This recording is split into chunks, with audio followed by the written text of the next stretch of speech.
বিসমিল্লাহির রহমানির রহিম। আলহামদুলিল্লাহি রাব্বিল আলামিন ওয়াস সালাতু ওয়াস সালামু আলা সাইয়্যিদিল মুরসালিন নবিয়িনা মুহাম্মদ ওয়া আলা আলিহি ওয়া সাহবিহি আজমাইন। আম্মা বাদ।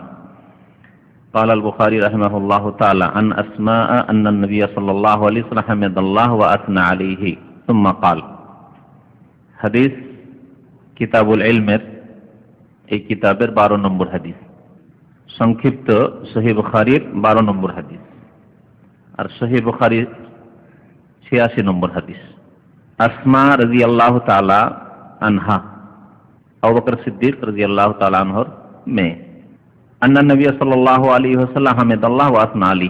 আসমা রাদিয়াল্লাহু তাআলা আনহা বর্ণনা করছেন যে নবী করিম সাল্লাল্লাহু আলাইহি সাল্লাম একবার আল্লাহর প্রশংসা জ্ঞাপন করলেন, ওয়া আসনা আলাইহি এবং তার গুণগান পেশ করলেন। হামদ এবং সানা কাছাকাছি অর্থ। হামদ মানে প্রশংসা করা, আর সানা মানেও প্রশংসা করা। তো আল্লাহ পাকের নবী করিম সাল্লাল্লাহু আলাইহি সাল্লাম প্রশংসা করলেন। হাদিসটি একটু সংক্ষেপ করা হয়েছে। তার আগে আছে যে সেই সময়টি ছিল সূর্যগ্রহণের সময়, সূর্যগ্রহণ লেগেছিল।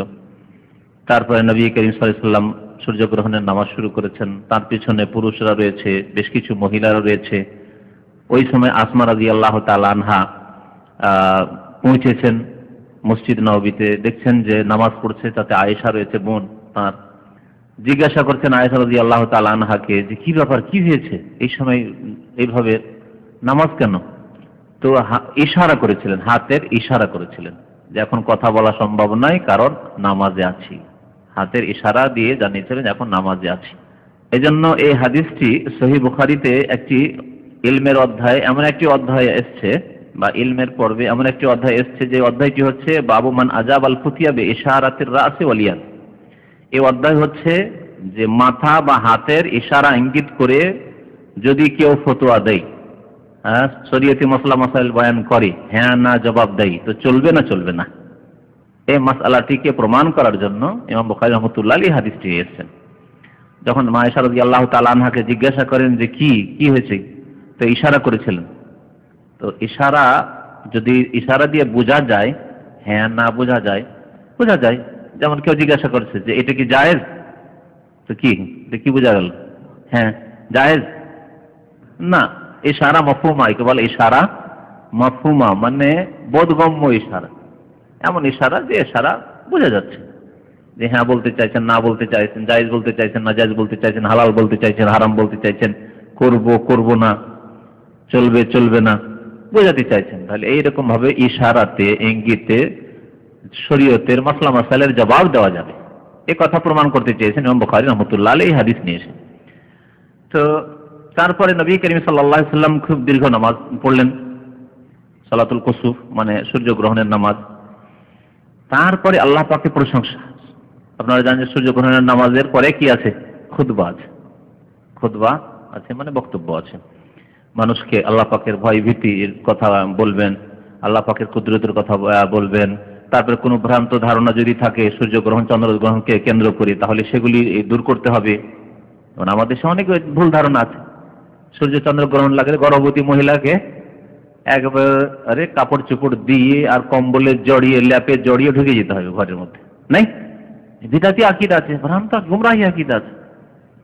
তারপরে কোনো তরি তরকারি শাকসবজি কাটা যাবে না, এরকম অনেক জাহালত আছে, শিরকি বিদাতি ভ্রান্ত ধারণা। তাহলে এগুলি সম্পর্কে আমাদের দেশের বক্তাদের, আমাদের দেশের খতিবদের, ইমাম সাহেবদের সূর্যগ্রহণ চন্দ্রগ্রহণ নামাজ পড়িয়ে এগুলি বলতে হবে। কারণ দেশের অবস্থা বলছে যে না, এগুলি সংশোধন করতে হবে। কিন্তু যেখানে হয়তো এই রোগগুলি না, অন্য রোগ আছে, বলতে হবে সেই রোগগুলির কথা। নবী সাল্লাল্লাহু আলাইহি ওয়াসাল্লামের জামানায় রোগ ছিল যে সূর্যগ্রহণ চন্দ্রগ্রহণ তখনই লাগে যখন বিরাট কিছু পৃথিবীতে ঘটে।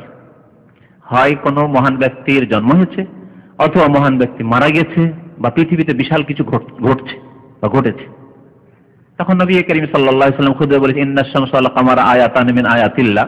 সূর্য চন্দ্র আল্লাহ পাকের নিদর্শন সমূহের, মানে কুদরতের বহিঃপ্রকাশের দুটি বস্তু। লা ইয়ানকাসিফানি লিমাউতি আহাদিন ওয়ালা লিআহয়াতিহি। না কারো মরণের কারণে সূর্য গ্রহণ হয়, আক্ষেপে দুঃখে চন্দ্রগ্রহণ, আর না কারো জন্ম হয়েছে বলে খুশিতে একবার অন্ধকার হয়ে গেছে, তাও হয়। আর এসবের ইঙ্গিত বহন করে না। আল্লাহ পাক রব্বুল আলামিন এসব দিয়ে আল্লাহ পাকের কুদরতের বহিঃপ্রকাশ ঘটাতে চান, দেখাতে চান যে এই বিশাল আল্লাহ পাকের একটি সৃষ্টি। আল্লাহর তুলনায় বিশাল নয়, ক্ষুদ্র সৃষ্টি, কিন্তু আমাদের তুলনায় সূর্য চন্দ্র আল্লাহ বিশাল সৃষ্টি। আমি যদি বিশাল সৃষ্টিকে সূর্য চন্দ্রের আলোকে ছিনিয়ে নিতে পারি, এরা শামসু কুবরাত করতে পারি, তাহলে আমি পৃথিবী ধ্বংস করতে পারবো না? হে মানব, যত শক্তিশালী বিচক্ষণ হয়ে যাও, হে শাসক যতই তুমি ক্ষমতাবান হয়ে যাও, ক্ষমতার মালিক হয়ে যাও, তোমাকে ধ্বংস করতে পারি না? তোমার দেশকে ধ্বংস করতে পারি না? জমিনকে উল্টে পাল্টে শেষ করতে পারি না? সব করতে পারি। আল্লাহ পাক রব্বুল আলামিন সতর্ক সাবধান করেন এবং ভীতি প্রদর্শন করেন, ভয় করো আল্লাহ পাককে। তো এই খুতবায় এই বিষয়গুলি নবী করিম সাল্লাল্লাহু আলাইহি ওয়াসাল্লাম উল্লেখ করেছেন সূর্যগ্রহণ বা চন্দ্রগ্রহণের খুতবায়। সেই খুতবার একটি অংশ ছিল যে অংশটুকু এখানে রয়েছে। হামিদাল্লাহ, নবী করিম সাল্লাল্লাহু আলাইহি ওয়াসাল্লাম আল্লাহ পাকের প্রশংসা করলেন, সানা পেশ করলেন, মানে গুণগান করলেন। সুম্মা কাল, অতঃপর বললেন। অন্য হাদিস রয়েছে অতঃপর আম্মা বাদ বললেন। ইমাম বুখারী রাহমাতুল্লাহ এই হাদিসটিকে কয়েক জায়গায় নিয়ে এসেছেন। প্রথমত এই জায়গায়, এছাড়াও আরেক জায়গায় নিয়ে এসেছেন যে খতিব বা বক্তা নিজের খুতবা বলার পরে আল্লাহর হামদ সানার পরে আম্মা বাদ বলা সুন্নত। এই কথা প্রমাণ করার জন্য বুখারী নিয়ে এসেছেন। এতে বিভিন্ন মাসলা মাসাইল রয়েছে। হ্যাঁ, কবরের প্রশ্নের উত্তরের কথা রয়েছে, তো সেই সব অধ্যায়ে আসতে পারে এই হাদিস। এইভাবে কয়েক জায়গায় মাসিহ দাজ্জাল, দাজ্জালের কথা রয়েছে, তো দাজ্জালের অধ্যায়ে আসতে পারে। তো এইভাবে ইমাম বুখারী রাহমাতুল্লাহ কয়েক জায়গায় হাদিসটি নিয়ে এসেছেন। অতঃপর বললেন, কি বললেন? মা মিন শাইইন লাম আকুন উরিতুহু ফি মাকামি হাযা হাত্তাল জান্নাতু ওয়ান নারু। এইভাবে আছে না আর কিছু আছে আপনাদের? হ্যাঁ, মা মিন শাইইন লাম আকুন উরিতুহু ফি মাকামি হাযা হাত্তাল জান্নাতু ওয়ান নার। এমন কোন বস্তু নেই যে যা আমাকে দেখানো হয়নি আমার এই স্থানে। নামাজে মেহরাবে মসজিদ নববীতে নবী করিম সাল্লাল্লাহু আলাইহি সাল্লাম ইমামত করছেন, নামাজ পড়াচ্ছেন। ওই সময় আল্লাহ পাক রব্বুল আলামিন নবী করিম সাল্লাল্লাহু আলাইহি সাল্লামকে অনেক কিছু দেখিয়ে দিয়েছেন বা সবকিছু দেখিয়ে দিয়েছেন। এমন কিছু নেই যে আমাকে দেখানো হয়নি। অনেক সময় সবকিছুর ক্ষেত্রে বলা হয় না, এই কথাটি অনেক সময় বলা হয় যে অধিকাংশ জিনিস দেখানো হয়েছে বা গুরুত্বপূর্ণ বিষয়গুলি দেখিয়ে দেওয়া হয়েছে, এই ক্ষেত্রে বলা হয়। আমার এই কথার দলিল কি? কোরআনে কারিমে বেশ কিছু দলিল আছে। সুলাইমান আলাইহিস সালাম এবং বিলকিসের ঘটনায় আল্লাহ পাক কোরআনে কারিমে ইরশাদ করেছেন, সুলাইমান আলাইহিস সালামের বক্তব্য যে ওই মহিলা বিলকিস যে আমানের রানী, তাকে কি দেওয়া হয়েছে? ওয়া উতিয়াত মিন কুল্লি শাই ওয়া লাহা আরশুন আযীম। উতিয়াত মিন কুল্লি শাই, তাকে সবকিছু দেওয়া হয়েছে। এটা কি বিশ্বাস করবেন? আল্লাহ যে কোরআনে বলছেন, তো উতিয়াত মিন কুল্লি শাই মানে সবকিছু দেওয়া হয়েছে কথা নাই। মানে একটা দেশ চালানোর জন্য যা লাগে একটা দেশের মালিককে তা দেওয়া হয়েছে। উতিয়াত মিন কুল্লি শাই মানে তাকে একেবারে মানে অসাধারণ ক্ষমতা দেওয়া হয়েছে আর একেবারে দুনিয়ার সবকিছুই দেওয়া হয়েছে, না, এমন কথা না। সবকিছু দেওয়া হলে তাহলে তার মধ্যে আছে যে জিনদের উপরে ক্ষমতা। হ্যাঁ, এগুলি কি ছিল বিলকিসের? জিনদের উপরে রাজত্ব ছিল, পশু পাখির রাজত্ব ছিল সুলাইমান আলাইহিস সালামের। তারপরে তো সুলাইমান আলাইহিস সালামকে সবকিছু দেওয়া হয়নি। যেমন আমরা অনেক সময় বলি, যদি কোনো ধনী ব্যক্তি হয় আর তার বাড়ি হয়, আরে এদের বাড়ি সবকিছু পাবেন আপনি। সবকিছু পাবেন মানে কি? সবকিছু পাবেন মানে যা কিছু প্রয়োজন লাগে একজনের চলার জন্য বা অনেক কিছুই পাবেন আপনি, এটাই উদ্দেশ্য। তো উতিয়াত মিন কুল্লি শাই বলে যখন অনেক কিছু হইতে পারে, বহু কিছু হইতে পারে, সবকিছু নয়। এটা হচ্ছে আরবি ভাষার বলার ভঙ্গিমা। আমরাও নিজের ভাষায় বলি। আপনার কিসের কোনো অভাব নেই। আমাদের অনেকে যারা বিদেশে থাকেন, আপনারা দেশে যাবেন, গরিব অভাবী মানুষরা কি বলে, আপনার অভাব কিসের আছে? আপনার কোনো অভাব নেই, অথচ বহু অভাব আছে। আরে নিজের শরীর খারাপ, সবচেয়ে বড় অভাব যে শরীর সত্যি খারাপ, অথচ আপনার কোনো অভাব নেই। অর্থাৎ আসলে ভুল, কিন্তু কোনো অভাব নেই মানে যা লাগে একজন চলাফেরার জন্য অনেক আছে আপনার কাছে, আমাদের কাছে তেমন কিছুই নেই, এটা বলার উদ্দেশ্য। তো এখানেও ওই রকম হতে পারে, অথবা নবী করিম সাল্লাল্লাহু আলাইহি ওয়াসাল্লামকে দেখানো হয়েছে। মা মিন শাইইন, এমন কিছু নেই, লাম আকুন উরিতুহু, যা আমাকে দেখানো হয়নি, ফি মাকামি হাযা, আমার এই স্থানে, হাত্তাল জান্নাতু ওয়ান নার, এমনকি জান্নাত জাহান্নাম। তো জান্নাত জাহান্নামের কথা যখন বলা হয়েছে, ওই রকম গুরুত্বপূর্ণ বিষয় জান্নাত জাহান্নাম দেখানো হয়েছে, বড় বড় নিদর্শন দেখানো হয়েছে, অনেক অদৃশ্য যেগুলো গায়েব সেগুলি দেখানো হয়েছে, এগুলো দেখানো হয়েছে। কিন্তু সবকিছুর মানে যদি নেন, ছোট ছোট ক্ষুদ্র ক্ষুদ্র কীট পতঙ্গ জমিনের নিচে যা আছে সেগুলি, পাহাড় পর্বতে আছে, নদী নালায় সমুদ্রে যত প্রাণী আছে সব দেখানো হয়েছে। এগুলি কি ব্রেন ধরছে? যে সামান্য কিছু সময়ের মধ্যে সবকিছু দেখানো হয়েছে? তবে আল্লাহ পাকের কাছে কোনো মুশকিল নাই।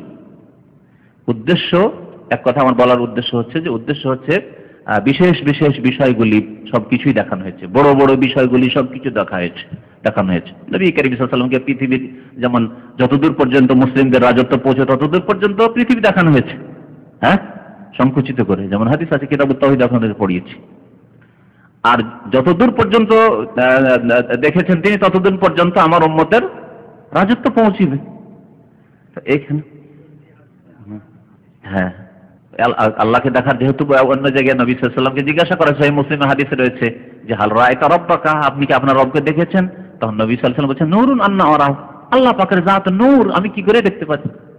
মূসা আলাইহিস সালাম যখন দেখতে চাইছেন আকাঙ্ক্ষা করলে রব্বি আরিনি আনজুর ইলাইক, কোরআনের কথা, আল কোরআনে আল্লাহ পাক বলছেন। মূসা আলাইহিস সালাম বলে রব্বে, হে রব আরিনি, আমাকে একবার আপনাকে দেখিয়ে দেন, আনজুর ইলাইক, একবার দেখিয়ে নি, আনজুর ইলাইক, একবার দেখে নি। আল্লাহ পাক কি বলছেন? লান তারানি, কখনো দেখতে পারবে না। তাহলে এখানে মামিন শাই, তারপরে আল্লাহ পাককে শাই বলা যাবে না, বস্তু। মামিন শাই নেই, এমন কোনো বস্তু নেই বলা হয়েছে, এটা একটা উত্তর দেওয়া যেতে পারে। হাত্তাল জান্নাত ওয়ান নার, জান্নাত জাহান্নাম দেখানো হয়েছে, জান্নাত জাহান্নামের দৃশ্য দেখানো হয়েছে, জান্নাত জাহান্নামের বিভিন্ন আযাবের দৃশ্য নবী করিম সাল্লাল্লাহু আলাইহি ওয়াসাল্লামকে দেখানো হয়েছে। নবী সাল্লাল্লাহু আলাইহি ওয়াসাল্লাম কখনো স্বপ্নে দেখেছেন, আবার মেরাজে গিয়েও দেখেছেন আযাবের দৃশ্য, নেয়ামতের দৃশ্য, জান্নাত জাহান্নামের দৃশ্য। আবার এখানে এটা স্বপ্নও না আর মেরাজও না। তাহলে এটা কেমন দেখেছেন? যেমন আমরা টিভির পর্দায় দেখি, টিভির পর্দায় যেমন দেখি, তেমন আল্লাহ পাক নবী করিম সাল্লাল্লাহু আলাইহি ওয়াসাল্লামের কিবলার সামনে নিয়ে এসে পৃথিবীর এবং জান্নাত জাহান্নাম, যা ইল্লিন সিজ্জিন, সবকিছু আল্লাহ পাক রব্বুল আলামিন দেখিয়ে দিয়েছেন। তারপরে বলছেন ফাউহিয়া ইলাইয়া, অতঃপর আমার নিকট ওহী করা হয়েছে। ওর মধ্যে দেখাও হয়ে গেল এত কিছু টিভির পর্দার মতো, আর তার সাথে সাথে ওহী হয়ে গেল। ওহী করা হলো কি? আন্নাকুম তুফতানুনা ফি কুবুরিকুম, তোমাদের পরীক্ষা নিরীক্ষা হবে তোমাদের কবরগুলিতে। মিসলা ফিতনাতুল মাসিহিদ দাজ্জাল বা করিবাম মিন ফিতনাতুল মাসিহিদ দাজ্জাল। বর্ণনাকারী সন্দেহ আছে, মধ্যখানে যতগুলি কথা আছে দুটো জুমলাকে এক করে দিলাম আমি। কি বলেছেন? মিসলা ফিতনাতুল দাজ্জাল, ফিতনাতুল মাসিহিদ দাজ্জাল, অথবা করিবাম মিন ফিতনাতুল মাসিহিদ দাজ্জাল বলেছেন।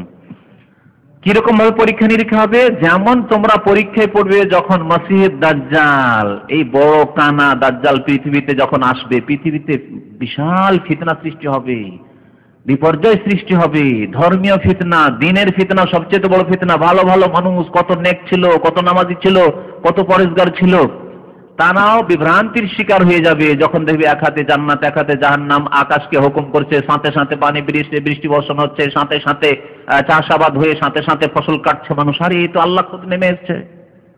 কিন্তু আল্লাহ পাক যাকে ইমানের উপর রাখবেন, হেফাজত করবেন, সে বলবে যতই কিছু করুক, এমনকি না মানলে জবাই করে দিবে। এই সময় কে বরদাস্ত করতে পারে? কয়টা লোক বরদাস্ত করতে পারে? জান বাঁচাতে হবে, জান বাঁচা ফরজ। আজকালকার লোকেরা বলে না, কি করব, একটা পার্টির তো দল করতে হবে, জান বাঁচানো ফরজ।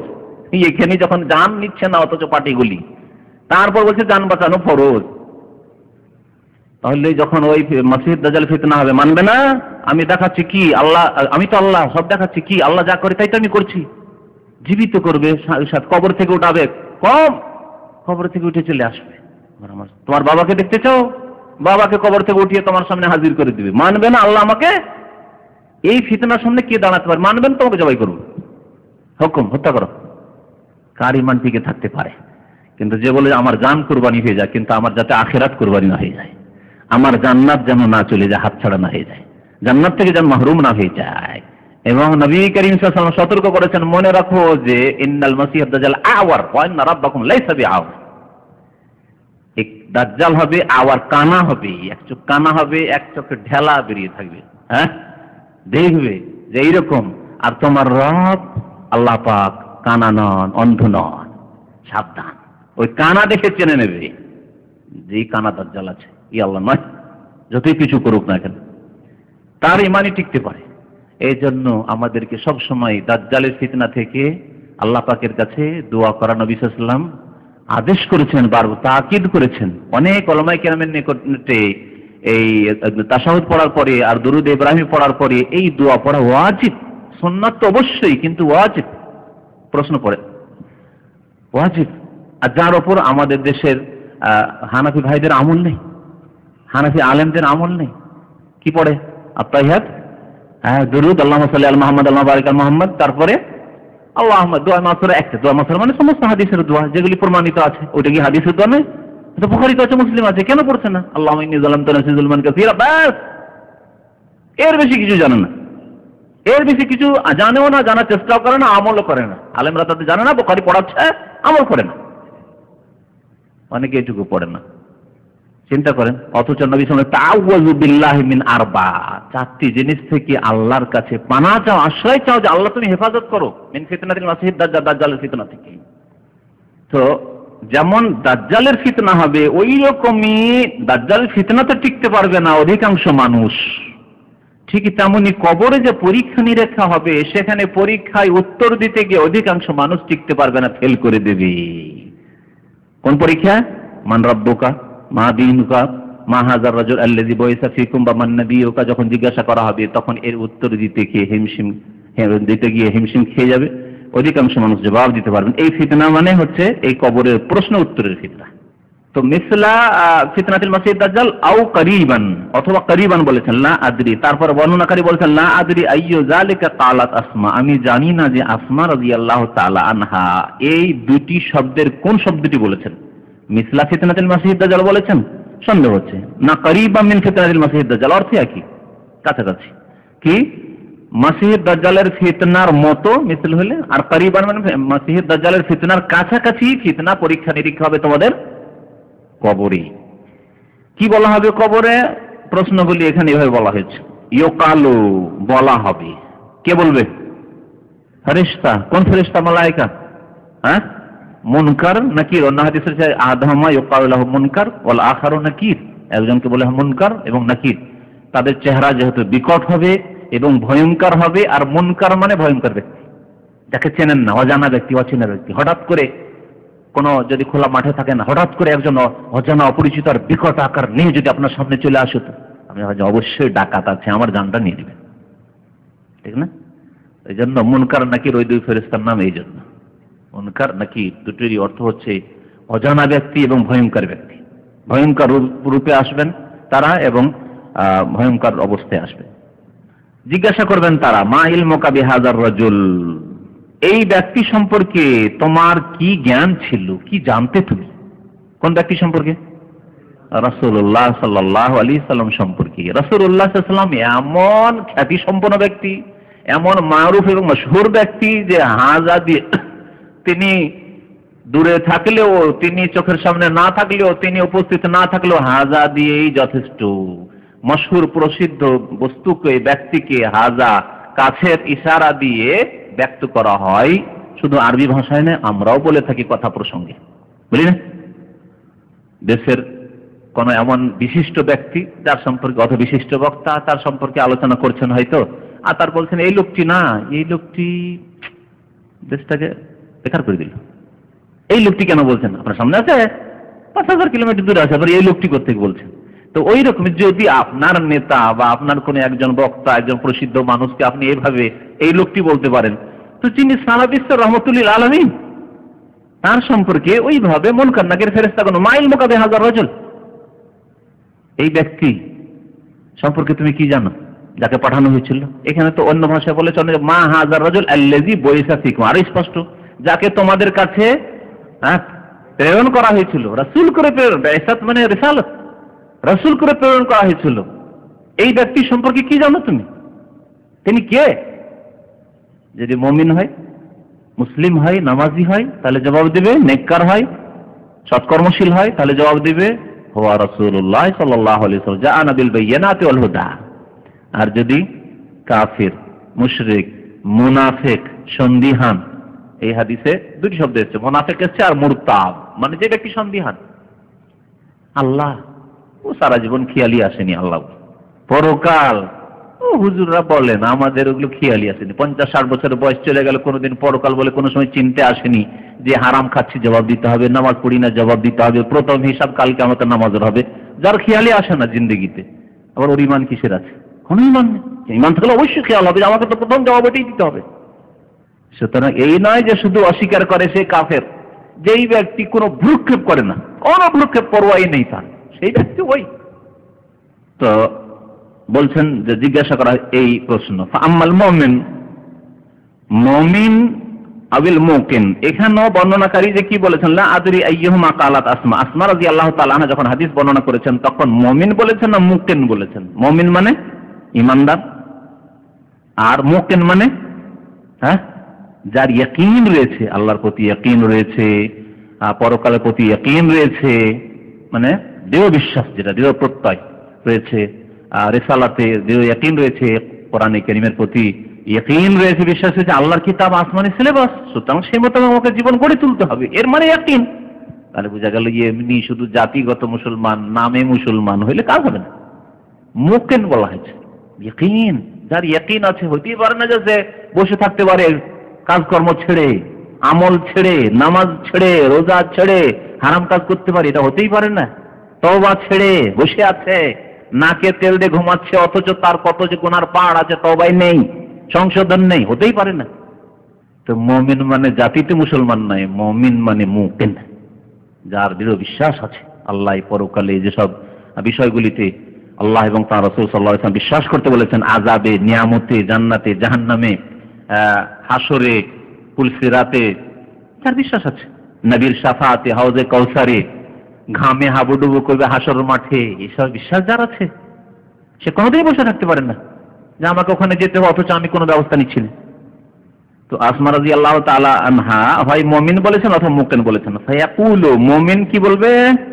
হুয়া মুহাম্মাদুর রাসূলুল্লাহ, তিনি হচ্ছেন মুহাম্মদ সাল্লাল্লাহু আলাইহি ওয়াসাল্লাম, যিনি আল্লাহর প্রেরিত রাসূল। জাআনা বিল বায়িনাতি ওয়াল হুদা, যিনি সুস্পষ্ট দলিল এবং সঠিক দিক নির্দেশনা, হিদায়াত মানে সঠিক দিক নির্দেশনা নিয়ে এসেছেন। ফাআজাবনাহু, আমরা তার ডাকে সাড়া দিয়েছি। আজাবা মানে জবাব দেওয়া হয়, আর ডাকে সাড়া দেওয়া হয়, তার দাওয়াত কবুল করেছি। যেমন আপনাকে কেউ দাওয়াত জিয়াফত দিল, নিমন্ত্রণ করলো, আর আপনি সে দাওয়াত কবুল করলেন, বলুন আজাবতু দাওয়াতাহু, আজাবতু জিয়াফতাহু। হ্যাঁ, ইজাবাতুদ দাই, মুসলিমের পর যে 5টি বা 6টি হক আছে তার মধ্যে আছে ইজাবাতুদ দাই, যেই ব্যক্তি নিমন্ত্রণ করবে তার দাওয়াত কি করা? কবুল করা। ইজাবাতু, ওই আজাবা ইউজিবু ইজাবাতান, এখানে আজাবনাহু, আমরা সেই দাওয়াত কি করেছি? কবুল করেছি বা তার দাওয়াতে সাড়া দিয়েছি। ওয়াত্তাবানাহু, এবং তার অনুসরণ করেছি, বলেছি লাব্বাইক ইয়া রাসূলুল্লাহ, আপনি যা বলেছেন সত্য, আপনার কলিমায় বিশ্বাস করছি, আপনার কলিমা পড়ছি, আপনার 5 ওয়াক্ত মেরাজের নামাজ নিয়ে আসা নামাজ আমি আদায় করছি, ইত্তেবাও করেছি। যেমন ডাকে সাড়া দিয়েছি, এই দাওয়াত কবুল করেছি, তেমনি আমরা অনুসরণও তার করেছি। যদি আজাব নাও থাকে, মানে বিনা হুয়ে, তবুও হু এখানে উজ্জ আছে, হু উজ্জ আছে। বুখারী শরীফে বিভিন্ন কপি আছে, নুসখা, আগের যুগে তো পাণ্ডুলিপি লেখা হইতো, বহু লোকে পাণ্ডুলিপি লিখেছে। তো পাণ্ডুলিপি লিখতে গিয়ে পাণ্ডুলিপিতে পার্থক্য হয়েছে, কোনোটাতে আজাব না আছে। সুতরাং আমরা কি করেছি? দাওয়াতে সাড়া দিয়েছি, ওয়াত্তাবানা, এবং আমরা অনুসরণ করেছি। কার অনুসরণ করেছি? রাসূলুল্লাহ সাল্লাল্লাহু আলাইহি ওয়াসাল্লামের। কোন কপিতে, কোন নসখাতে, কোন পাণ্ডুলিপিতে আছে ফাআজাবনাহু, সুতরাং তার ডাকে সাড়া দিয়েছি এবং তার হু মানে তার অনুসরণ করেছি। ভুল নয়, এটা বিভিন্ন নুসখা, কপি বা পাণ্ডুলিপির কারণে হয়েছে। যে পাণ্ডুলিপি থেকে এটা এই বই ছাপানো হয়েছে তাতে আজাবনাহু তাবানাহু আছে, আর ওটা হয়তো এমন পাণ্ডুলিপি থেকে নেওয়া হয়েছে যেটাতে আজাবনা আর তাবানা আছে, জি এরকম। তারপরে বলেন হুয়া মুহাম্মাদুন সালাসান, 3বার করে বলবেন যে তিনি মুহাম্মদ সাল্লাল্লাহু আলাইহি ওয়াসাল্লাম। ফায়ুকালু নাম সালিহান, এই নেক লোক, মুমিন লোক। এখানে কিন্তু একটি সওয়ালের কথা বলা হইল, এই হাদিসটাই বিস্তারিত বলা হয়নি। অন্য হাদিসে কি রয়েছে? প্রথম জিজ্ঞাসা করা হবে মান রব্বুকা, তোমার রব কি? মুমিন বলবে রব্বি আল্লাহ, আমার রব আল্লাহ। মা দীনুকা, তোমার দিন কি, তোমার ধর্ম কি ছিল? বলবে দীনুল ইসলাম। মুমিন মুকিন বলবে, যার ইয়াকিন বিশ্বাস রয়েছে। তারপর নবী সাল্লাল্লাহু আলাইহি ওয়াসাল্লাম সম্পর্কে হয় মা ইলমুকা বিহাযার রাজুল, এই ভাষা দিয়ে হইতে পারে, বা এটা হচ্ছে ওই শব্দ হুবহু শব্দ নাও হইতে পারে, অর্থ পেশ করা হয়েছে। অন্য হাদিসে রয়েছে মা হাযার রাজুল আল্লাযী বুইসা ফীকুম, হ্যাঁ মান নবিয়ুকা হতে পারে, বিভিন্ন ভাষা, অর্থ এগুলো। আসলে এই ভাবটা এটা জিজ্ঞাসা করা হবে, উদ্দেশ্য হচ্ছে যে এই বিষয়টি সম্পর্কে জিজ্ঞাসা করা হবে, যে ভাষা দিয়ে হোক না কেন। তারপরে ফায়ুকালু, তাকে বলা হবে। কে বলবে? ফেরেশতারা মালায়েকা বলবেন নাম সালেহান, নাম মানে ঘুমাও, আমরের সেগা, নামা ইয়া নামু থেকে নাম, নাওয়েমা ইয়ানা ইয়ান ওয়ামু সামে আসমাও থেকে, হ্যাঁ নাম, নাম হাবিবি সালেমা একটি কবিতা আছে, হে আমার হাবিব প্রিয় তুমি নিরাপদ ঘুমাও, নাকে তেল দিয়ে ঘুমাও। তো নাম মানে ঘুমাও, নাম সালেহান আরামে ঘুমাও তুমি, সালেহান মানে ভালো অবস্থায়, আরামে তুমি ঘুমাও, ঘুমিয়ে যাও। তারপরে চলে যাবে ফেরেশতা। কাদ আলেমনা ইন কুনতা লামুকিনান বিহি, ফেরেশতারা কথাও বলবেন তার সাথে যে আমরা জানি যে তুমি, ইন মানে এখানে যদি নয়, ইন মানে একটা যদি হয়, যদি ইন শর্তের হয়, ইন অনেক সময় মুখাফফা ইন্না থেকে, ইন্না মানে হচ্ছে নিশ্চয়, তো এখানে নিশ্চয়ের অর্থ আছে, আসলে ছিল ইন, আসলে ছিল ইন্না, ইন্নাহু কুনতা লামুকিনান বিহি। কথা হচ্ছে যে তুমি তার প্রতি ইয়াকিন রাখতে, অর্থাৎ রাসূলুল্লাহ সাল্লাল্লাহু আলাইহি ওয়াসাল্লামের রিসালাতের প্রতি তোমার দৃঢ় বিশ্বাস ছিল, ইয়াকিন ছিল। এই বলে দিয়ে সার্টিফিকেট দিয়ে আরামসে তুমি শুয়ে থাকো, হাত্তা ইয়াবাসাকা আল্লাহ তাআলা, আল্লাহ পাক যখন তোমাকে উঠাবেন তখন তুমি উঠবে হাসরের জন্য, বলে চলবে। ওয়ামাল মুনাফিক, পক্ষান্তরে মুনাফিক, ওখানে বলা হয়েছিল মুমিন, আর মুমিনের বিপরীত তিনটি শব্দ আছে, মুশরিক, কাফের, মুনাফিক। যদিও অর্থে পার্থক্য আছে কিন্তু সবগুলির ভাব অর্থ হচ্ছে একই, মুনাফিক ও কাফের, আর কাফের ও মুশরিক, আর মুশরিক ও কাফের। মুনাফিক যার অন্তরে কুফরি, মুনাফিক মানে আমলের মুনাফিক না, আবার মুনাফিক দুই প্রকার, কতগুলি আছে, মুনাফিক চরিত্র আছে কিছু, কিন্তু অন্তর থেকে আল্লাহ পরকালে বিশ্বাস আছে। আমাদের অনেক লোকেরা আবেগে বা রাগ বেশি, গরম বেশি, শরীয়তের জ্ঞান নেই, জাহেল মূর্খ, একটা ওদা খেলাপি করেছে, তুমি তো মুনাফিক, এগুলি অজ্ঞতা, জাহালত। এইভাবে মুনাফিক হুকুম লাগানো, কার মধ্যে একটি খারাপ গুণ থাকলে তাকে মুনাফিক বলা যাবে না। হ্যাঁ, নবী সাল্লাল্লাহু আলাইহি ওয়াসাল্লাম বলেছেন একটি দুটি যদি থাকে তাহলে তার মধ্যে একটি দুটি মুনাফিকি চরিত্র আছে, আর তিনটি চারটি যদি হয় তো কানা মুনাফিকান খালেসান, সেটা আবার আমলের ক্ষেত্রে বলা হয়েছে। একটা লোকের আল্লাহ বিশ্বাস আছে, পরকালে বিশ্বাস আছে, নামাজ পড়ে কিন্তু হাত ভারী, ওদা খেলাপি করে, অথবা মাঝে মাঝে দুনিয়াবি লোভ লালসে মিথ্যা কথা বলে, এগুলো মুনাফিকের লক্ষণ কিনা? ঝগড়া শুরু হলে গাল বেরায়, কথাই কথাই গাল বেরিয়ে যায়, কিন্তু আল্লাহ পরকালে তার বিশ্বাস আছে, নামাজি লোক। নামাজি অনেক লোক আছে না, মুখ খারাপ, জবান খারাপ, তাহলে কি বলবেন? লোকটা মুনাফিক। আকীদার মুনাফিক নাই, আমলের মুনাফিক।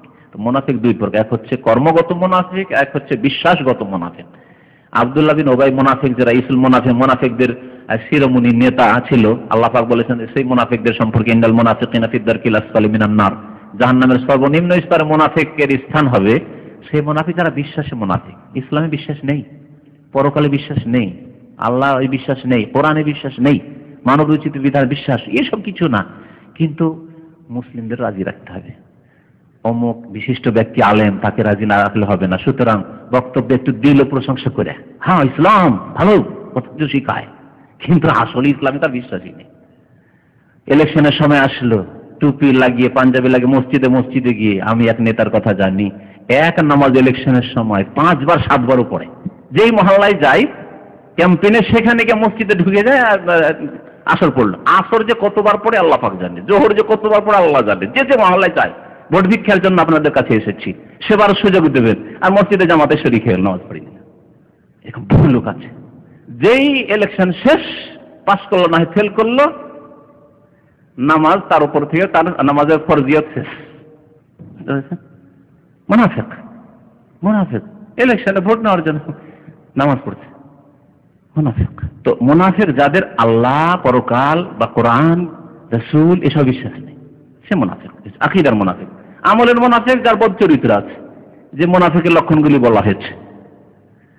আল্লাহ পরকালে বিশ্বাস আছে কিন্তু নামাজে গাফিলতি খুব, এটা কি বলবেন? হ্যাঁ, আমলে মুনাফিক।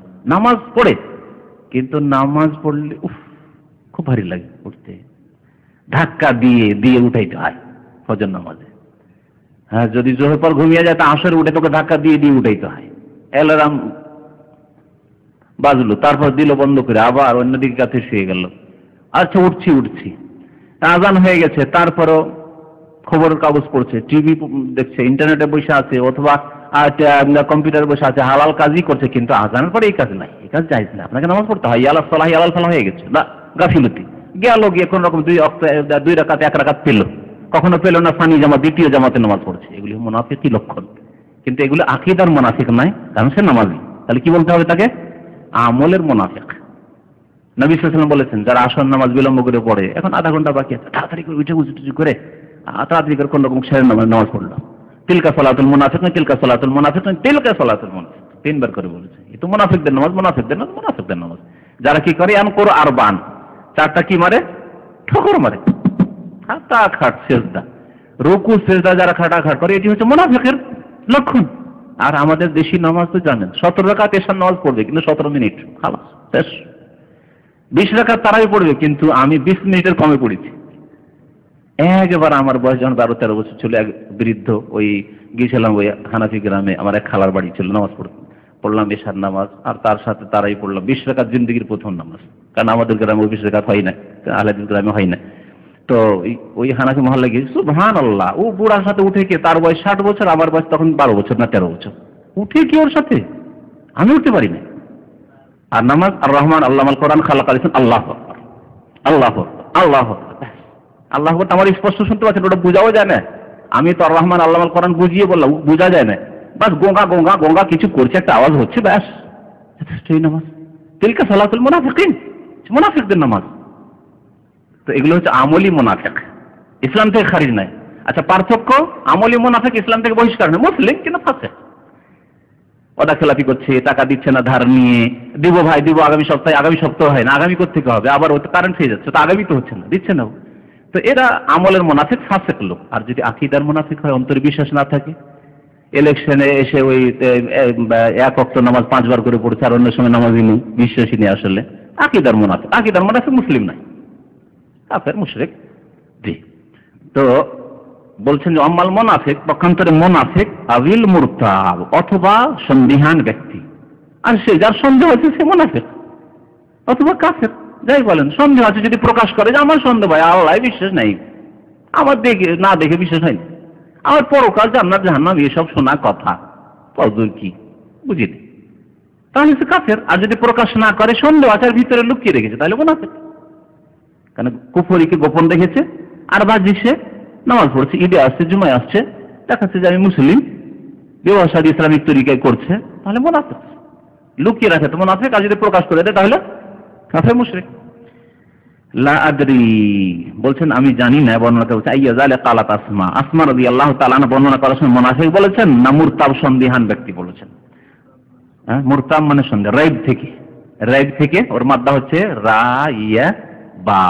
হ্যাঁ, রাইব নেই কোরআনে কারীমে, লা রাইবা ফি, আলিফ লাম মিম যালিকাল কিতাবু লা রাইবা ফি, এই কিতাব যাতে কোনো সন্দেহ নেই। মুরতাব মানে সন্দেহান, এই জন্য করলাম ইসম ফাইল। ইরতাবা ইয়ারতাবু, ইজতানাবা ইয়াজবাব ইখতিয়ার।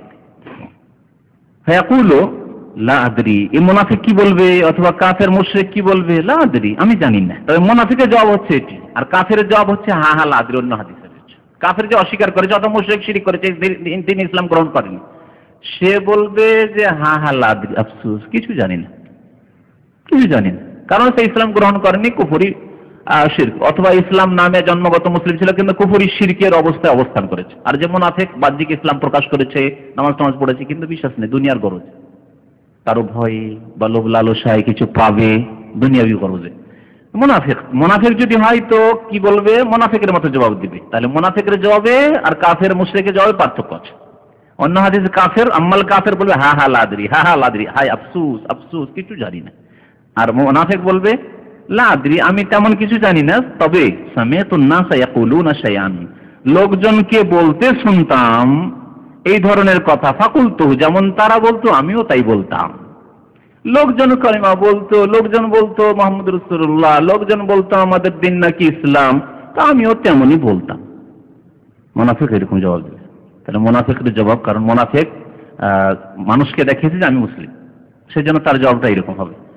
আর কাফের মুশরিক যেহেতু নিজেকে মুসলিম বলে পরিচয় দেয়নি, সে কুফরি প্রকাশ করেছে, শিরক প্রকাশ করেছে, সুতরাং মুশরিক কাফের জবাব আলাদা। আন আবি হুরায়রা قال قلت يا رسول الله من اسعد الناس بشفاعتك يوم القيامه, এই হাদিসটি ইমাম বুখারী রাহমাতুল্লাহ আলাইহি লিখেছেন। অধ্যায় হচ্ছে বাবুল হিরস আলাল হাদিস, হাদিস শিখার ক্ষেত্রে আগ্রহী হওয়া সম্পর্কে। কোরআন এবং হাদিস শিখলে, দিন শরীয়ত শিখলে আগ্রহী হইতে হবে। যার যেমন আগ্রহ তার তেমন এলম বৃদ্ধি পাবে, এলমে বরকত হবে। যে কোনো এলমের ক্ষেত্রে আপনি যদি আগ্রহী হন যে আমি কম্পিউটার শিখবো, তাহলে শিখতে পারবেন। যদি গরজ মনে না করেন তাহলে শিখতে পারবেন। আপনার সামনে অনেক কিছু টেকনিক্যাল কাজ হচ্ছে, আপনি তেমন ভরক্ষেপ করে দেখেন না, শিখতে পারবেন? পারবেন না। কিন্তু যদি আপনি যত্ন নিয়ে শিখেন তা শিখে নিচ্ছেন। আজকাল আমাদের কত গরজ আরবি শিখা, যারা আরবি এক অক্ষরও পড়েননি, এখনো যদি আলিফ আলিফ বা তাসা বলতে হয়, কোনটা আলিফ বা তাসা জানেন না। কিন্তু কফিলকে মদিরকে যদি আরবি হয়, আনা ফিরো, আনা মাফিরো, আনা ফি নম, আলিয়াম ফি ইজাজা, বুকরা ফি সাফার, হ্যাঁ ওয়াইন জওয়াজ, হ্যাঁ সব বলতে পারছেন। কেন? গরজ। এর উপর আমার পয়সা আসছে, বেতন আসছে, শিখতে হবে। কিন্তু নামাজ, নবী সাল্লাল্লাহু আলাইহি ওয়াসাল্লাম বলেছেন এই লোকেরা যদি নামাজে যদি একটা যদি পায়াও পেত, বলা হয়তো একটা পায়া একটা করে রিয়াল দেওয়া হবে, তো লা শাহেদ আলাইহি অবশ্যই এর সাথে হাজির হতো, অবশ্যই এর সাথে হাজির হতো।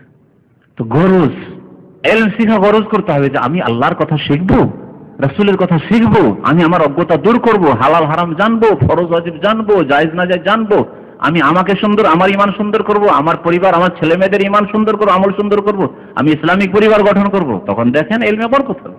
আবু হুরায়রা রাদিয়াল্লাহু তাআলা বর্ণনাকারী আবু হুরায়রা কখন মুসলমান হয়েছেন জানেন আপনারা? ইসলাম কবুল করেছেন কোন সালে বলতে পারেন? 7ম হিজরিতে খয়বরের যুদ্ধ শেষ হলো। খয়বরের যুদ্ধ শেষ করে আসছেন নবী সাল্লাল্লাহু আলাইহি ওয়াসাল্লাম। ওই সময় এসে গনিমতের মাল বন্টন হতে যাচ্ছে, খয়বরে কাফেরদের গনিমতের ধন সম্পদ বন্টন হতে, ওই সময় এসে হাজির। নবী করিম সাল্লাল্লাহু আলাইহি ওয়াসাল্লাম বলে এরা তো যুদ্ধ করেনি কিন্তু হাজির হয়েছে, এদেরকে ভাগ কিছু দিতে হবে। কারণ এই আশা নিয়ে এসছে, নিয়ত নিয়ে এসছে যে আল্লাহ যদি সুযোগ করিয়ে দেয় তো জিহাদে শরীক হবো। কিন্তু ততক্ষণ জিহাদ শেষ হয়ে গেছে, কাফেররা পরাজিত হয়ে গেছে, গনিমত হাসিল হয়ে গেছে। তাহলে 7ম হিজরিতে, 8ম হিজরি, 9ম হিজরি, 10ম হিজরি 3 বছর সময় পেলেন। মাত্র 3 বছরে কত শিখলেন তিনি। সমস্ত সাহাবায়ে কেরাম চাইতে বেশি হাদিস বর্ণনা করেছেন। চিন্তা করতে পেরেছেন? তাহলে যে যেমন আগ্রহ করবে তেমন তাকে আল্লাহ শিখার তৌফিক দিবে, তার ইলমে বরকত দেবে। আমাদের মধ্যে এইরকমই অবস্থা। আমরা মাদ্রাসায় যত সাথী সঙ্গীদের সাথে পড়াশোনা করেছি, আপনি কি মনে করেন যে সবাই বড় বড় আলেম হয়ে গেছে? এখন আমাদের সাথী বন্ধু আছে আলিফ যারা নুজান্না, আনা বানা, তানা তুনা এগুলি পড়াচ্ছে, ওই বেটি পড়া আমাদের অঞ্চলে বলে। হ্যাঁ, ওই ছেলে মেয়েদেরকে বাচ্চা মক্তবই পড়াচ্ছে, অথচ তারা আমাদের ক্লাসমেট ছিল। এবং রেজাল্ট যেমন না যে আকাশ পাতাল তফাৎ ছিল, সে ফেল করতো আর আমি ফার্স্ট হতাম না, 19-20 ছিল, ফার্স্ট হলে সে সেকেন্ড হইতো, কোনোটাই 2 নম্বর 3 নম্বর কম হইতো, এর বেশি না। কিন্তু যে ব্যক্তি মেহনত করেছে, আল্লাহ পাক ওর মেহনত চলতে থেকেছে, ওর ইলমে বরকত দিয়েছে। যে মেহনত করেনি ওখানে স্টপ করে দিয়েছে, অথবা খেলাধুলা করে সময় কাটিয়েছে, এদিক সেদিক করেছে, শেষ হয়ে গেছে, ওখানে অফ হয়ে গেছে তার উন্নতি। আমার এক সঙ্গী ছিল, ও বলতো এতদিন পড়ে লাভ কি, অথচ বড় আলেমের ছেলে, এত পড়ে লাভ কি, আমারও আব্বা এত বড় আলেম, কত বেতন পাই। টিসি 4th ক্লাসে পড়তো, মিশকাত পড়তো, আর বলতো কত বেতন, আমার আব্বা এত বড় আলেম, 30 বছর থেকে বুখারী পড়ে, কত আর বেতন পায়, সামান্য পয়সা মাদ্রাসা পায়, এসব পড়ে হবে কি।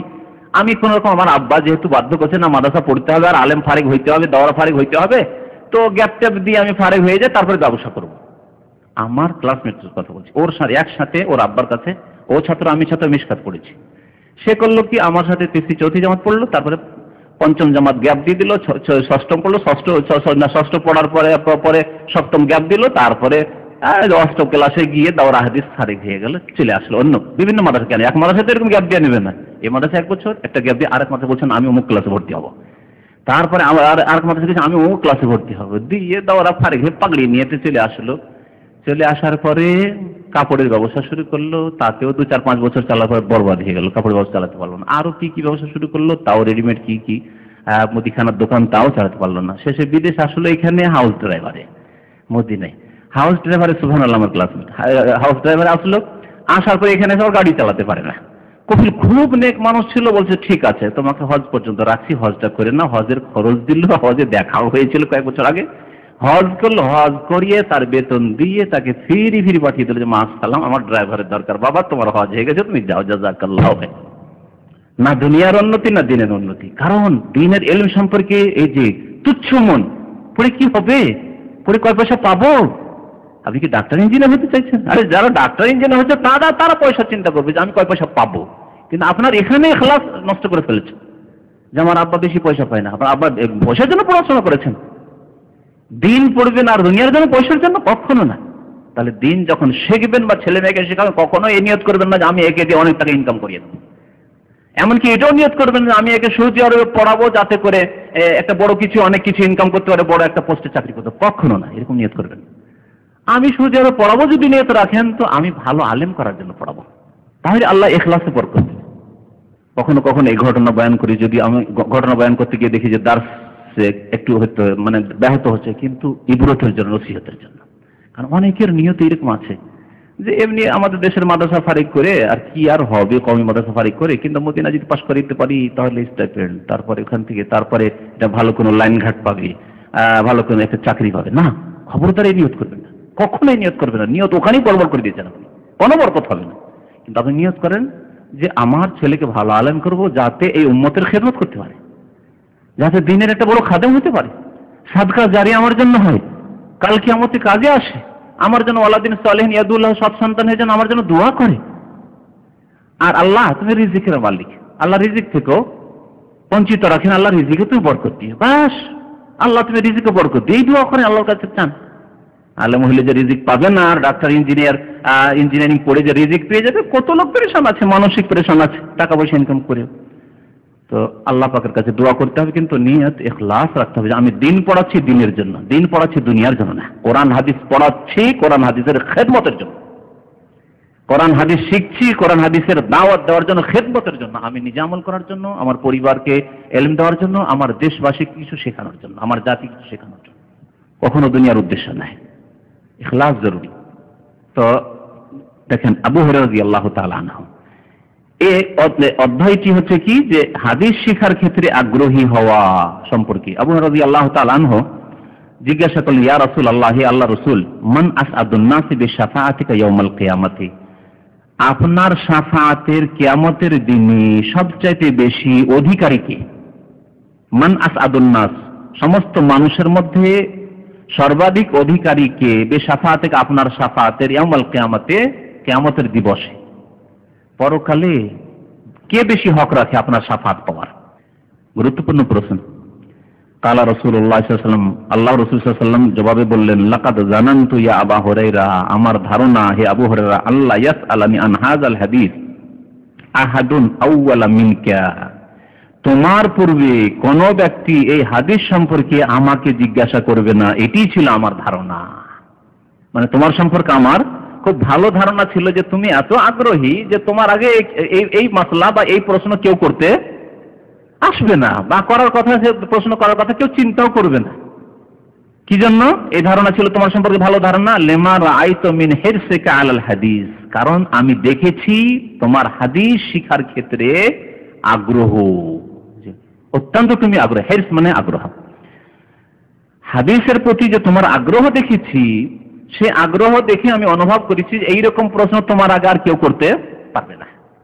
আর সত্যি তুমি করেছো প্রথম এই প্রশ্ন, খুব ভালো প্রশ্ন করেছো। তারপরে জবাব দিচ্ছেন নবী করিম সাল্লাল্লাহু আলাইহি ওয়াসাল্লাম, আসআদুন নাসি বিশাফাআতি, আমার শাফাআতের, আমার সুপারিশের সর্বাধিক হকদার ইয়াউমাল কিয়ামাতে, কিয়ামতের দিবসে, মান কালা, ওই ব্যক্তি, মান মানে ওই ব্যক্তি, কালা যে ব্যক্তি বলবে, লা ইলাহা ইল্লাল্লাহ, আল্লাহ ছাড়া কেউ সত্য মাবুদ নেই, বাস মুখে বললেই হলো না, শর্ত দেখেন, খালিসাম মিন কলবিহি, অথবা বলেছেন খালিসাম মিন নাফসিহি, আর না হলে নাফসিহি বলেছেন। তাহলে এই শর্ত মনে রাখতে হবে যে লা ইলাহা ইল্লাল্লাহ শুধু মুখে মন্ত্রের মতো বলেনি, লা ইলাহা ইল্লাল্লাহ মুখে বলেছে আর কাজে কর্মে চলা ফেরায় আদব কায়দা ইবাদত বন্দেগীতে কোনো পরিবর্তন আসেনি, এমন নয়। বরং লা ইলাহা ইল্লাল্লাহ খালিসাম মিন কলবিহি, অন্তরের খুলুসিয়াতের সাথে বলেছে, অন্তরের ভিতর থেকে বলেছে, নিষ্ঠার সাথে বলেছে সে। আর নাফসিহি, যদি কলবের জায়গায় নাফস হয় তাহলে নাফস মানে মন করতে হবে, এখানে তার মনের অন্তরস্থল থেকে করেছে, মনের ভিতর থেকে, মানে মনোযোগ সহকারে আন্তরিকতার সাথে বলেছে সে। তো লা ইলাহা ইল্লাল্লাহ বলতে হবে অন্তরের খুলুসিয়াতের সাথে, নিষ্ঠার সাথে, আন্তরিকতার সাথে, একাগ্রতার সাথে। তাহলে যেই ব্যক্তি বলবে লা ইলাহা ইল্লাল্লাহ, মানে বুঝবে না যে আমি কি বললাম, মানে বুঝবে না, বুঝবে না, অবশ্যই বুঝবে, বোঝা ফরজ তার। আগে অর্থ বুঝতে হবে আমি কি বলছি, কারণ মন্ত্র নয়। তাহলে অর্থ বুঝলো লা ইলাহা ইল্লাল্লাহ, আল্লাহ ছাড়া কেউ আমার সত্য মাবুদ নেই, একমাত্র সত্য বরহক মাবুদ আল্লাহ। যখন মাবুদ সত্য উপাস্য আল্লাহ, তাহলে আল্লাহ পাকের ইবাদত উপাসনা করবে না, বন্দেগী করবে না? অবশ্যই করবে। নামাজ পড়বে না? তাহলে হতে পারে যে লা ইলাহা ইল্লাল্লাহ পড়ে নেছে অন্তরস্থল থেকে আর খুলুসিয়াতের সাথে আর বেনামাজি? অসম্ভব কথা। অন্তরস্থল থেকে লা ইলাহা ইল্লাল্লাহ পড়েছে আর রোজা রাখে না, অথচ ইসলামের যে 5টি গুরুত্বপূর্ণ ইবাদত, ইসলামের খুঁটি, তার একটি হচ্ছে রোজা। দিন বড় রোজা রাখতে পারি না, কথা বলবে? জান চলে যাক, আমাকে রোজা রাখতে হবে, কাজ না হোক আমি কাজ করবো না, আমার ডিউটি যাক, ওভার টাইমের তো প্রয়োজনই নেই, আমি হালকা কাজ করব, রোজা রাখবো না, ছুটি নিয়ে নেবো রমজান মাসে, দেশে চলে যাব, যদি ভারী কাজ হয় আমি রমজান মাসে ছুটি নিয়ে নেবো, ছুটি দিলে দেন, না হলে আমি রোজা ছেড়ে আমি এই ডিউটি করবো না, ভারী ডিউটি, এই ডিউটি করে আমি রোজা রাখতে পারবো না, সুতরাং আমি ছুটি নেব। কিন্তু এই কথা বলবে যে না, আমার ডিউটি খুব ভারী ভাই, রোদ্রের ডিউটি, কি করব, সেই জন্য রোজা রাখতে পারি না, এটা হইতে পারে না। অথচ লা ইলাহা ইল্লাল্লাহ তার খুলুসিয়াতের সাথে বলছে। কোথায় খুলুসিয়াত আপনার? খুলুসিয়াত পয়সার জন্য, ফুলুসের জন্য, ঠিক না? খুলুস সমসালাতের জন্য, ফুলুসের জন্য। আজকাল অনেকের খুলুস যেখানে ফুলুস আছে সেখানে। একজন ভাই আমাকে টেলিফোন করছে, রসিকতার সাথে বলছে যে আজকালকার জামানে আল খুলুস ও বিল ফুলুস, আল খুলুস ও বিল ফুলুস, ওজনটা ঠিক আছে, যেখানে পয়সা আছে তার সাথে খুলুস। আজকাল বন্ধুত্ব কার সাথে? যার কাছে ধার পাওয়া যায়, যার কাছে খেতে পাওয়া যায়, প্রতি বৃহস্পতিবারে পার্টি হয় আর খেতে ডাকে, হ্যাঁ, যে প্রায় টেলিফোন করে, আর আমি টেলিফোন করলে কেটে দেয়, তারপর টেলিফোন করে, এই ফুলুস। কারণ আমার ফুলুস খরচ হয় না, বরং খেতে পাই তার কাছে, স্বার্থ আছে, ধার 10,000 রিয়াল চাইলেও দেবে। এইরকম বন্ধুত্ব আজকাল। তো আল খুলুস বিল ফুলুস, ওই রকমই টাকা যদি থাকে, পুরস্কার থাকে, বড় বড় পুরস্কার, তাহলে এলেম শিখা আছে। খাবার দাবার যদি থাকে তাহলে দার্সে ভিড় ভাড়ের শেষ নাই, অথচ ইসলামী সেন্টারের কাছাকাছি থাকছেন, হয়তো আসেন না। এমন দার্সে মঙ্গলবার খাবার ব্যবস্থা নেই, হয়তো অনেকে আসেন না। তাহলে আল খুলুস বিল ফুলুস, বিরিয়ানি, এইরকম হইলে হবে না। যদি আমি মানে বেশি লোক সম্পর্ক বলছি না, অল্প শতকরা 2-4টা থাকতে পারি, এরকম সতর্ক করছি, উদ্দেশ্য সতর্ক করে, এমন যাতে না হয় যে যেখানে খাবার আছে সেখানে আমি আছি, যেখানে আমার স্বার্থ আছে সেখানে আমি আছি, যেখানে স্বার্থ নেই না। স্বার্থ হচ্ছে এলম শিখা, আর এলম শেখার জন্য কষ্ট করতে হবে, এলম শেখার জন্য কষ্ট করতে হবে। তো খুলুসিয়াতের সাথে যেই ব্যক্তি কালেমা লা ইলাহা ইল্লাল্লাহ পড়বে, সে কোনোদিন বেনামাজি হতে পারে না, বেরোজাদার হতে পারে না, যাকাতে কৃপণতা বখিলি করতে পারে না, হজ করবে না, 5 বছর হয়ে যাচ্ছে, হজের পর হজের মৌসুম চলে যাচ্ছে, আর হজ করতে পারে বাড়ি ঘর তৈরি করছে, হজ করতে পারে না, জমি কেনার জন্য বাবাকে টাকা পাঠাচ্ছে, এটা হতেই পারে না। আর লা ইলাহা ইল্লাল্লাহ খুলুসিয়াত আছে, প্রথম বছরই সে হজ করবে, আমার ঋণ পরিশোধ হয়ে গেছে, হজ আমার ফরজ হয়ে গেছে, এখন আছে 2-2.5 টাকা, আমি যেতে পারবো মক্কা, আসতে পারবো, হজ করবে প্রথম বছর। এটা তো খুলুসের প্রমাণ। ইবনে উসাইমিন রাহমাতুল্লাহ যে নামাজ ত্যাগকারীর বিধান বইটি হুকম তারিকে সালাহ লিখেছেন, তাতে এই হাদিসগুলির কথা বলেছেন যে এমন কোন হাদিস নেই যে শুধুমাত্র লা ইলাহা ইল্লাল্লাহ পড়ে না এবারে জান্নাত চলে যাও, এমন কোন হাদিস নেই। হয় খালিস মিন কলবিহি বলা হয়েছে, আর না হলে ইয়াবতাগি বিযালিকা ওয়াজহাল্লাহ বলা হয়েছে, কালিমা পড়ে আল্লাহর সন্তুষ্টি কামনা তার উদ্দেশ্য, যে আল্লাহ আমি তোমার এই কালিমা পড়েছি কি জন্য? তোমাকে সন্তুষ্ট করার জন্য, রাজি করার জন্য। আল্লাহ কখন সন্তুষ্ট হবে? নামাজি বা সন্তুষ্ট হবে? যাকাত দেয় না সন্তুষ্ট হবে? না আল্লাহ গজব হবে? সুতরাং ভাববেন না যে লা ইলাহা ইল্লাল্লাহ পড়া মুসলমান বা জন্মগত মুসলমান, বাপ দাদা পূর্বপুরুষ মুসলমান, সুতরাং আমি মুসলমান, কখনো না। আকীদায়, আমলে, কাজে, কর্মে মুসলিম হইতে হবে, ফরজ ওয়াজিব আদায় করে মুসলিম হইতে হবে, হারাম নাজায়েজ থেকে বেঁচে থেকে মুসলিম হইতে হবে। তাহলে খুলুসিয়াত পাওয়া যাবে, যে না কলেমায় খুলুসিয়াত আছে, আপনার মুসলিম হয় আন্তরিকতা আছে, মুসলিম হয়ে বেঁচে থাকতে চান, মুসলিম হয়ে মরতে চান। ওয়ালা তামুতুন্না ইল্লা ওয়া আনতুম মুসলিমুন, উদখুলু ফিস সিলমি কাফা, এগুলির উপর আমল আছে। পুরোপুরি ইসলামে প্রবেশ করতে হবে, মুসলিম হয়ে মরতে হবে। ওয়াতাওয়াফানা মুসলিমিন, এই দুয়ায় বিশ্বাস আছে, কোরআনী দুয়ায়। আল্লাহ পাক কোরআন দোয়া শেখাচ্ছেন, আল্লাহ আমাকে মুসলিম করে তুমি ওয়াফাত দিও। মুসলিম করে কি করে ওয়াফাত হবে যে আপনি ফজর নামাজ পড়ে না পড়ে আপনি ঘুমাচ্ছেন, নিয়ত করে শুয়েছেন যে ফজরে জাগবো না, সকাল 7টায় জাগবো, ওই অবস্থায় যদি মত হয়ে যায়, তাহলে আপনার কোথায় এই দোয়া যে তাওয়াফানি মুসলিমান ওয়া আলহিকনি বিস সালিহিন? ইউসুফ আলাইহিস সালামের দোয়া আছে, এই দোয়া আকীদা আমলে নাই আপনার। দুনিয়ার সমস্ত কাজের জন্য অ্যালার্ম লাগাচ্ছেন, ওঠার জন্য যত্নবান, কিন্তু আপনি ফজরের জন্য চেষ্টা করেন না। এইভাবে জীবনের সংশোধন করতে হবে যে আমাকে মুসলিম হইতে হবে। কথা লম্বা হয়ে গেছে, তাই না? কি রেখে দিই এখানে? আল্লাহু আকবার, অনেক সময় হয়ে গেছে। সাল্লাল্লাহু আলাইহি ওয়া মুহাম্মদ ওয়া আলা আলিহি ওয়া সাহবিহি। হ্যাঁ, কি আছে? হ্যাঁ আছে, বড় যে হাদিস রয়েছে বারা বিন আযিব রাদিয়াল্লাহু তাআলা আনহুর, সেই হাদিসে আছে অনেক বিস্তারিত আলোচনা, কবরের নিয়ামত বা কবর আযাব এই সম্পর্কে বিস্তারিত আছে। তাতে জান্নাতের বিছানা হবে নেক লোকদের জন্য, জান্নাতের লেবাস পরিয়ে দেওয়া হবে, জান্নাতের দরজা খুলে দেওয়া হবে, ফাফরিশুহু মিনাল জান্নাতি ওয়ালবাসুহু মিনাল জান্নাতি ওয়াফতাহু লাহু বাবাল জান্নাহ। ওই রকমই যারা গুনাহগার পাপিষ্ঠ তাদের জন্য বলা হবে জাহান্নামের